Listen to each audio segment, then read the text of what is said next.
magandang buhay mga kaplantito, plantita. Welcome back sa ating mini farm. So ngayon, meron tayong isang dwarf papaya. So mag-harvest tayo kasi meron ng hinog. Ayan, nakikita niyo, hinog na yung isang papaya. So kaya natin tanggalin kasi baka maunahan tayo sa ating mga kaibigang ibon. Okay? So plantita, pitasin mo na.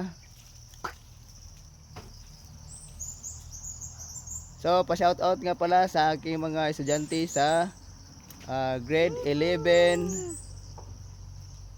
na mga estudyante sa UMS. Especially sina Larawan kasi nagpa-shout out kasi, shout out. Shout out. Okay? So kakainin natin mamaya yung ating napitas na papaya. Okay? Thank you for watching. Bye-bye. Bye-bye.